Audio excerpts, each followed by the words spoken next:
Queridos, na noite de hoje eu quero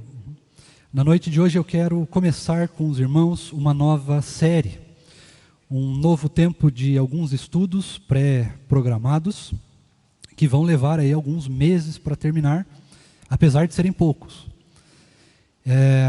Para isso eu quero convidar os irmãos para abrirem as suas Bíblias comigo e com o pastor Lucas, lá no último livro da Bíblia, Apocalipse. Fui estudar o texto, peguei gosto pela coisa. Eu falei que a gente ia começar esse ano do final. Apocalipse, capítulo 2, nós vamos ler dos versos 1 até o verso 7. Apocalipse, capítulo 2, versos 1 a 7. Ao anjo da igreja em Éfeso escreve: estas coisas diz aquele que conserva na mão direita as 7 estrelas e que anda no meio dos 7 candeeiros de ouro. Conheço as tuas obras, tanto o teu labor como a tua perseverança, e que não podes suportar homens maus, e que puseste à prova os que a si mesmos se declaram apóstolos e não são, e os achaste mentirosos. E tens perseverança, e suportaste provas por causa do meu nome, e não te deixaste esmorecer. Tenho, porém, contra ti que abandonaste o teu primeiro amor. Lembra-te, pois, de onde caíste, arrepende-te e volta à prática das primeiras obras. E, se não, venho a ti e moverei do seu lugar o teu candeeiro, caso não te arrependas. Tens, contudo, a teu favor que odeias as obras dos nicolaítas, as quais eu também odeio. Quem tem ouvidos, ouça o que o Espírito diz às igrejas. Ao vencedor, dar-lhe-ei que se alimente da árvore da vida, que se encontra no paraíso de Deus. Vamos orar? Ó Pai querido, nós te louvamos e nós te bendizemos. Santa é a tua palavra, ó Deus, e pela sua graça nós podemos livremente abri-la, lê-la e estudá-la. Então nós clamamos ao Senhor, Deus, por favor, fale conosco.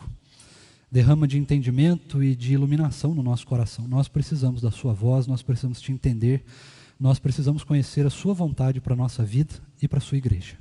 Fala conosco nessa noite, ó Deus, ministra a tua palavra no nosso coração. Que a tua palavra seja viva nessa noite e sirva não só para hoje, não só como uma pregação, uma mensagem, mas sim que ela possa de fato vir ao encontro do nosso coração, transformando o nosso coração à imagem e semelhança do teu Filho. Muito obrigado a Deus por tudo que o Senhor tem feito nas nossas vidas, muito obrigado pela sua palavra. E hoje fala conosco, transforma o nosso coração e molda ao centro da tua vontade. É o que nós te pedimos e desde já te agradecemos, em nome de Jesus. Amém. Queridos, vamos falar um pouco sobre as 7 cartas que o apóstolo João, por meio de uma revelação sobrenatural de Deus, enviou às 7 igrejas que se encontravam naquela época na Ásia Menor. Diga-se Ásia Menor, ali, podemos entender ali hoje região da Turquia. Inclusive é um lugar relativamente favorável a nós, que somos meio muçulmanos, né? E aquela região naquela época era conhecida como Ásia Menor. E como você sabe, João, ele estava num lugar bastante afável, um lugar extremamente belo, um lugar de conforto, de descanso para a alma, num paraíso, num oásis, vamos dizer, num spa. João estava num spa. E esse spa se chamava Patmos. Se você olhar as imagens da ilha de Patmos, eu lembro disso da época que nós tínhamos geografia bíblica, não era um lugar feio, não era nem um pouco feio. No entanto, era uma ilha que ficava mais ou menos 10, um pouquinho talvez mais, quilômetros ali da costa da Turquia, no mar Egeu. E essa ilha, ela era um lugar muito bonito, apesar de ser uma prisão. E João estava nessa prisão. Não se sabe exatamente as condições que se eram naquela época, que se tinham, como que se tratavam os prisioneiros. Tem algumas coisas na tradição, mas a gente não sabe com muita clareza como é que funcionava. No entanto, acontece que João já estava um homem idoso, ou melhor, já era um jovem de outrora, não é verdade? Já aí descontava um pouquinho mais, quem sabe, dos seus 70 anos.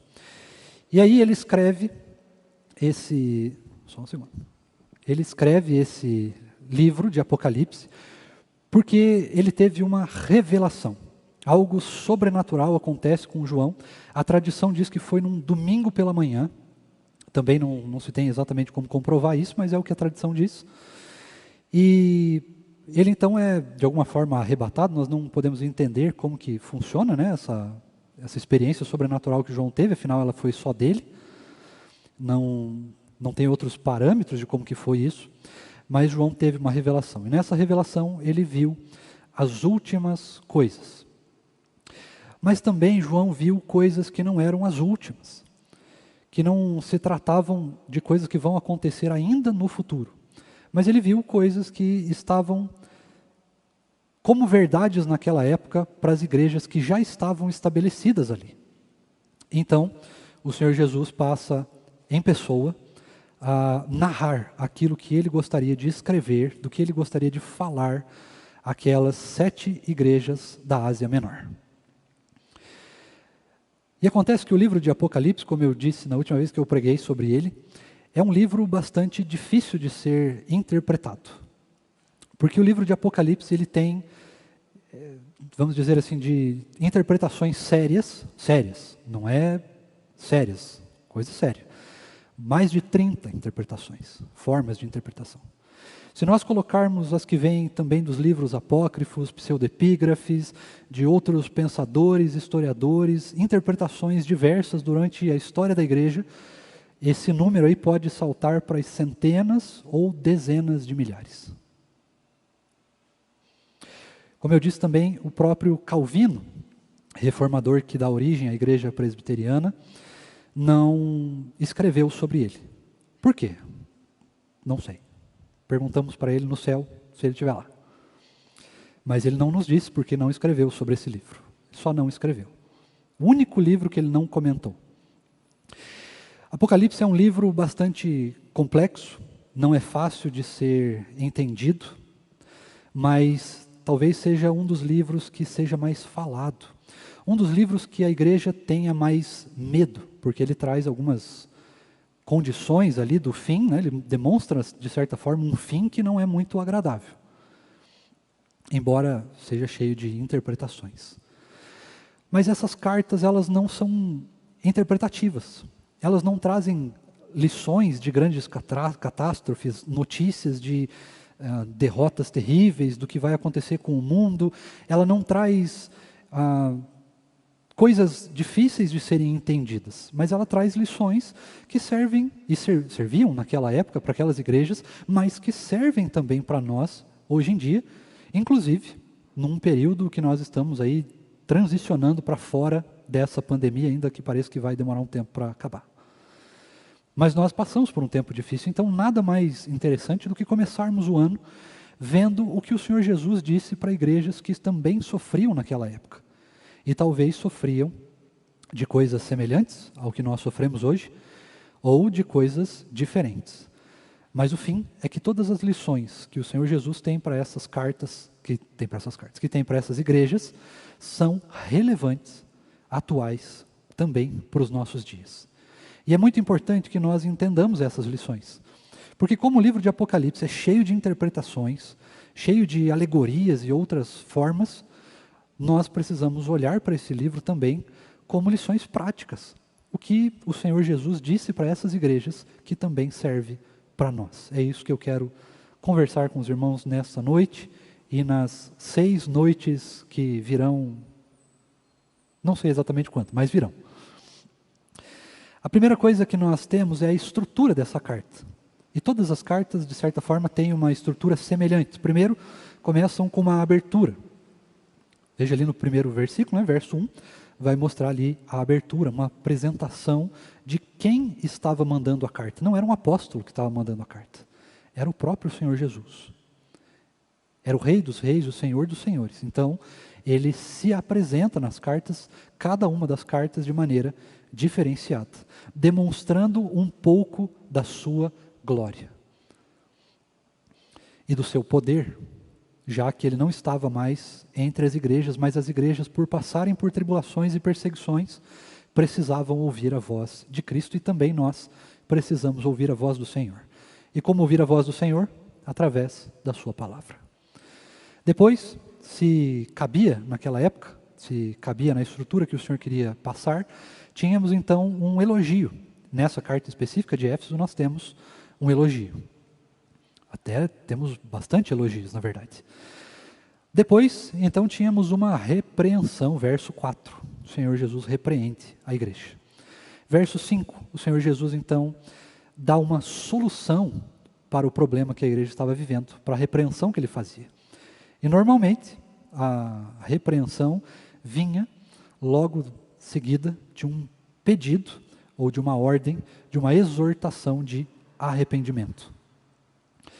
Nessa carta é curiosa porque no verso 6, o Senhor Jesus ainda faz outro elogio. Mas no geral, logo depois do chamado ao arrependimento, nós então temos uma promessa que vem de Deus. E caso as igrejas não se arrependessem, elas não desfrutariam de uma promessa, mas sim, também no verso 6, de uma punição. E aí parece muito estranho, né? Como que o Senhor Jesus pode punir alguém? Ele não é amor, afinal de contas? Ele não é o soberano do amor? A essência de Cristo Jesus, a essência de Deus não é o amor em si? Como então Deus pode punir? E veja que se você olhar o verso 6, a punição não é assim tão leve, né? É uma coisa um tanto quanto pesada. Nós vamos chegar lá. Mas a primeira coisa que nós temos é então a apresentação. Jesus se apresenta como aquele que guarda as 7 estrelas e anda no meio dos 7 candeeiros de ouro. Os 7 candeeiros, você sabe, são as igrejas, as 7 estrelas, então são os líderes daquela época. E para quem não sabe, João, antes de ser exilado, foi pastor da igreja em Éfeso. Quem foi o primeiro pastor da igreja em Éfeso, vocês se lembram? Começa com P. Paulo, o plantador dessa igreja. Depois ainda nós tivemos Priscila e Áquila, segundo a tradição, nós tivemos Timóteo e por fim tivemos João. Não sabe-se exatamente quem era o pastor da igreja nesta época onde a carta chegou. Inclusive há um problema até de datação aqui, a gente não tem exatamente a data certa, fala-se em algo entre 81 depois de Cristo e 96. O que importa não é exatamente a data, mas o que importa é que essa carta chegou e, inspirada pelo Espírito Santo, ela também traz lições para nós. E nós podemos entender nessa noite que nós, Rev Lucas, Narciso, Pastor Tiago, se estiver assistindo, que está na chuva, inclusive, nós somos as estrelas da igreja e nós estamos guardados na mão do Senhor Jesus. Isso não vale só para os pastores, mas vale para aqueles que estão trabalhando no reino de Deus. Os pastores, por mais que sejam chamados a isso, que tenham um título, uma carteira de ministro, não são os únicos pastores do reino de Deus. Pois existem aqueles pastores que não são necessariamente ordenados pastores, mas que pastoreiam a vida uns dos outros. E aí é dom, não necessariamente uma carteira. Afinal de contas, Rev, temos muitos pastores por aí, mas poucos realmente chamados. E aí nós vemos muitas aberrações. Mas aqueles que são guardados pela mão do Senhor Jesus, esses são dignos de sofrer de alegria, né? E é realmente sofrer, né? Porque estar nas mãos do Senhor demanda uma responsabilidade gigantesca. Mas o Senhor Jesus também nos fala que Ele caminha no meio da igreja, no caso das igrejas. Então nós podemos entender que o Senhor está aqui nesta noite. O Senhor caminha no meio nosso. Ele anda entre nós. Onde 2 ou mais estão reunidos, lá eu estarei. Somos mais de 2 aqui, com certeza, né? E ainda estão aqueles que estão em casa, reunidos, às vezes talvez sozinhos, mas geralmente com mais de uma pessoa nos assistindo e ouvindo a palavra de Deus. Onde 2 ou mais estão reunidos em meu nome, lá eu estarei. E aí Jesus passa a citar então alguns elogios para essa igreja. Vamos ver se nós nos encaixamos nesses elogios, porque já que a carta fala para nós também, será que nós nos encaixamos aos elogios? Verso 2 e 3. Primeiro ele começa falando que essa é uma igreja que trabalha. Não vou perguntar se a gente trabalha ou não, fica aí para você auto-julgar-se, né? A igreja do Tarumã trabalha? Se sim, ótimo. Se não, precisamos nos atentar. Mas ele continua dizendo que essa era uma igreja que ela trabalhava arduamente. Conheço o seu trabalho e conheço o trabalho árduo que vocês fazem. Sei que vocês se dedicam no trabalho. E aí fica essa lição também para nós. Será que nós estamos nos dedicando ao trabalho com excelência? Às vezes, dedicar-se ao trabalho, né? Podemos fazer muitas coisas, mas sem excelência a gente acaba não fazendo nada direito, né? Terceiro, essa igreja, ela era uma igreja perseverante. Você sabe, naquela época, já estava acontecendo um grande número de perseguições, uma perseguição muito forte, por causa de um imperador chamado Tito Flávio Domiciano, que reinou apenas 15 anos em Roma, de 81 a 96, exatamente. E posso ser bem específico, ele começou o seu reinado em 14 de outubro de 81 e terminou em 18 de setembro de 96. Bem específico. Essa eu tive que decorar a semana inteira.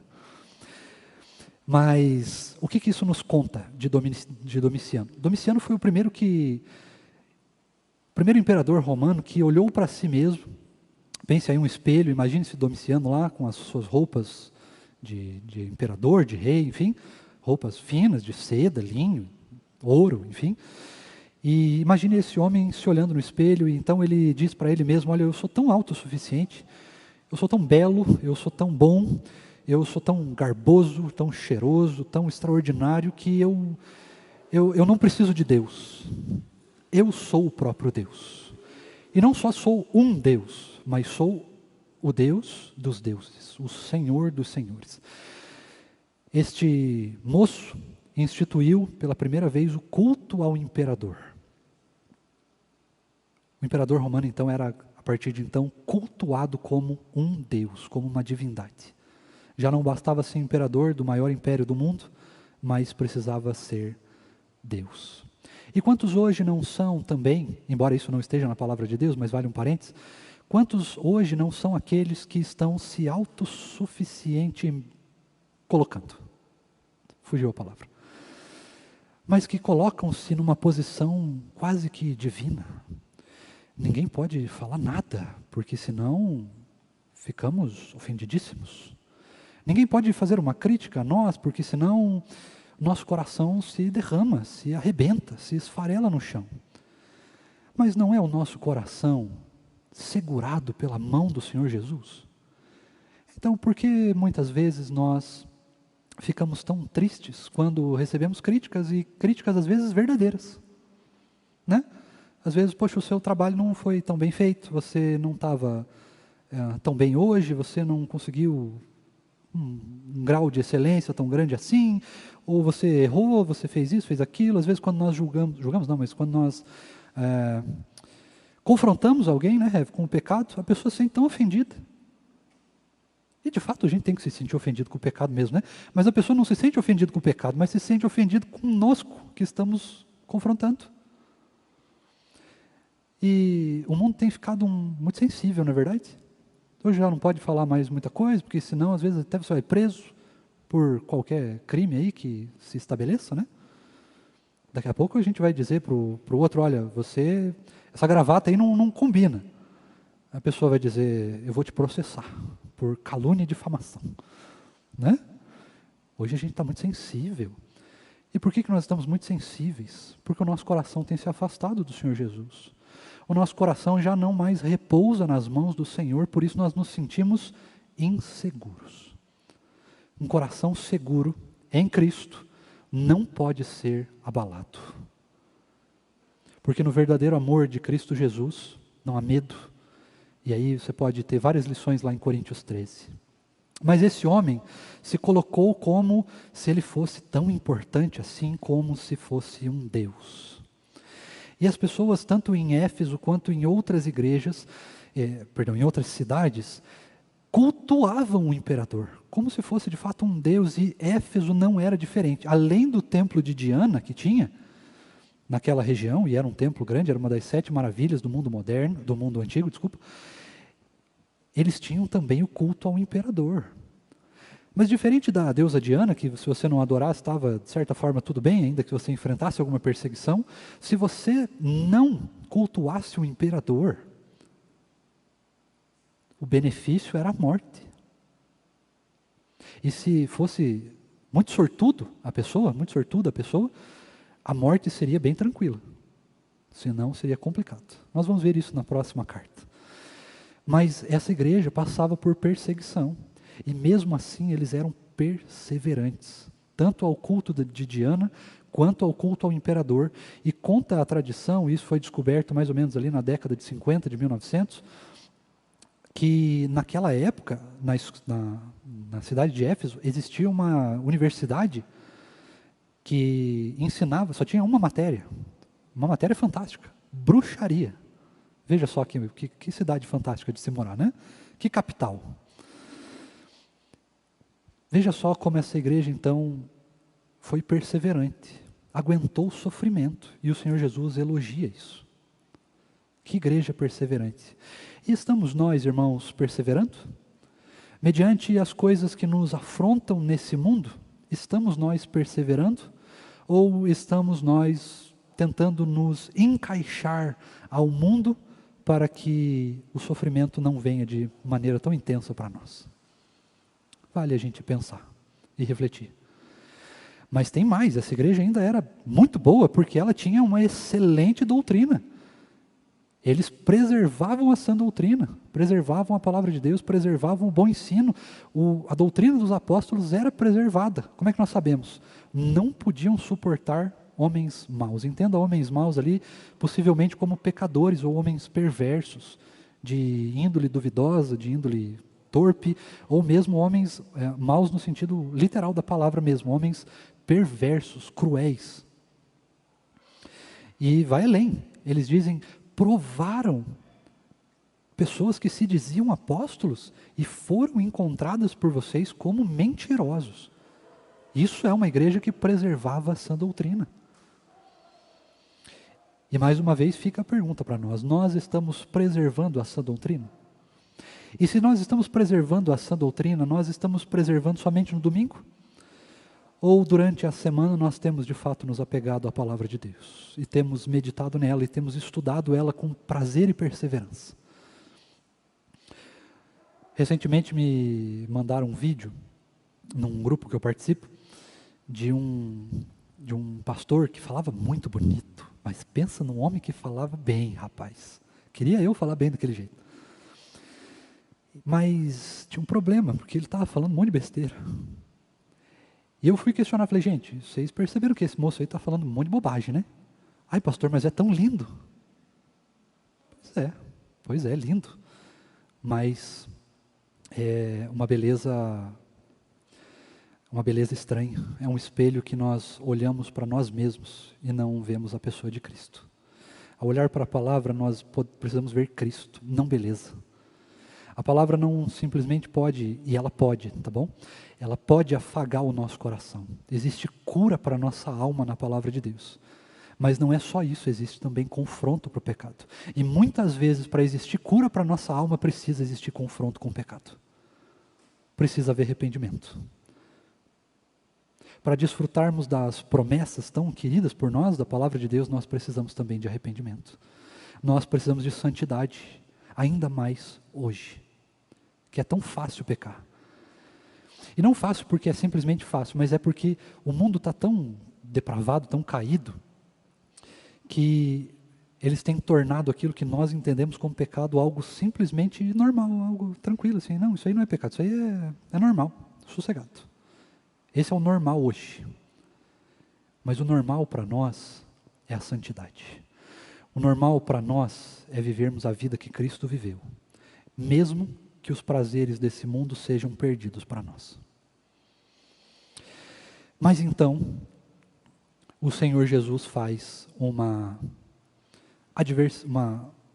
crítica a essa igreja. Ele traz uma penalidade para essa igreja. Tenho, porém, contra ti. Temos aqui então algo que não gosta, algo que não vem de encontro ao nosso coração. São críticas. nós não gostamos de críticas, nós não gostamos de ser exortados, porque quando nós estamos sendo exortados, o nosso ego é tão fragilizado, porque ao longo do dia a dia, vamos falar bem a verdade, nós entendemos que nós somos bons, que nós somos autossuficientes, que nós até somos pessoas legais, e muitas vezes nós nos esquecemos que se nós não vigiarmos, nós podemos cair no pecado sem perceber. E essa igreja aconteceu exatamente isso. Tenho, porém, contra ti que abandonastes o primeiro amor. E aqui, irmãos, nós temos um problema de interpretação grave. Penso eu que é um problema complicado. O que é perder o primeiro amor? Na tradição, nós vamos entender, como já ouvimos muitas vezes, que perder o primeiro amor é quando nós nos deparamos com uma vida religiosa. Ou seja, nós até estamos fazendo coisas, mas aquele entusiasmo, aquela fé, aquele fervor espiritual se dissipou, não existe mais. Mas não é isso que o texto diz. E aí você vai se perguntar, como assim não é isso que o texto diz? Você abandonou o primeiro amor, como é que não é isso que o texto diz? O texto não diz isso, porque veja só, eles trabalhavam, não trabalhavam? Eles trabalhavam arduamente, não trabalhavam? Eles tinham a sã doutrina, não tinham? Eles eram perseverantes em meio às tribulações e às perseguições, não eram? Então como assim perderam o primeiro amor? Qual amor que eles perderam? Que fé que esmureceu nessa igreja? E aí nós começamos a entender que não é bem isso que o texto nos diz. Esse primeiro amor não é simplesmente, e não está errado dizer que é um fervor espiritual também, mas nesse caso não é isso que o texto diz. Porque logo no verso 5, ele vai convidar a igreja ao arrependimento. E ao convidar a igreja ao arrependimento, ele também convida a voltar para as primeiras obras. Quais eram as primeiras obras então de Éfeso? Vamos relembrar quem pregou primeira vez em Éfeso? Paulo. Paulo era um grande evangelista. E essa igreja foi criada com uma identidade. Era uma igreja missionária. E muito missionária. Não era pouco, não. E como que nós podemos ter alguma ideia sobre isso? Porque as outras 6 igrejas, às quais foram destinadas cartas, estão próximas. E foram possivelmente plantadas por causa e durante e com a ajuda da igreja de Éfeso. Portanto, quando essa igreja começou, ela era uma igreja missionária. Era uma igreja que pregava o evangelho com orgulho, com audácia. Mas nós vemos que isso se perdeu. E a igreja estava ficando conformada simplesmente às boas obras, à boa doutrina, à perseverança, mas ela estava se fechando entre si. Estava virando uma panelinha.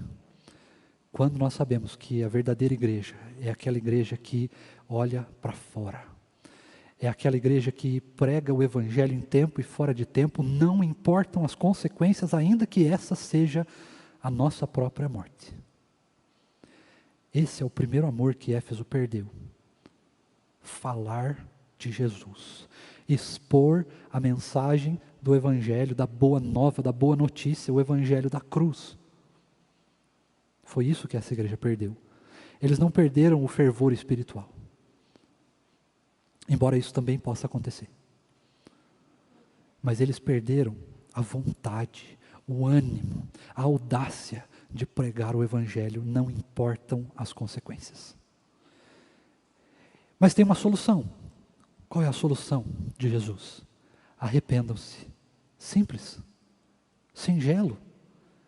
Jesus não dá nenhum fardo que não se possa ser carregado. Mas é algo simples. Arrependam-se. E voltem às primeiras obras. Voltem não só a vivenciar a boa doutrina, o trabalho árduo e com excelência, não só a perseverança, a luta, mas voltem a falar de Jesus, voltem a falar de mim, voltem a falar do que eu fiz, do meu amor, do sangue vertido na cruz do Calvário. Voltem a falar das boas novas. É isso. Veja que eles são simples. E aí fica, igreja querida, a pergunta para nós. Estamos nós falhando em algo nesse sentido? Estamos nós perseverantes no trabalho? Perseverante em meio à perseguição desse mundo? As afrontas desse mundo? Estamos perseverantes na luta contra o pecado? Estamos perseverantes na sã doutrina? Estamos nós perseverantes na pregação do Evangelho?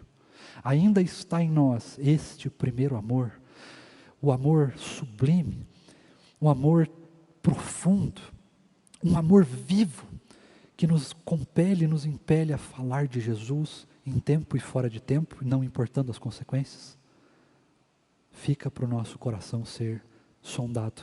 E se acaso você perceber, e eu mesmo perceber, que em nós talvez esteja faltando o primeiro amor, que também faltou em Éfeso, precisamos nos arrepender e voltar às práticas das primeiras coisas. Precisamos voltar a pregar a boa nova. Mas o texto persegue, ele continua. E diz que se então essa igreja não se arrependesse, ela iria ser destituída da sua posição. Ela iria ser tirada, o seu candeeiro, a sua luz iria ser movida. Pergunto para você, onde está a igreja de Éfeso hoje? Ela está aí em algum lugar? Ela continuou então perseverante? Vemos que nem a cidade de Éfeso existe mais. O que será que aconteceu com essa igreja?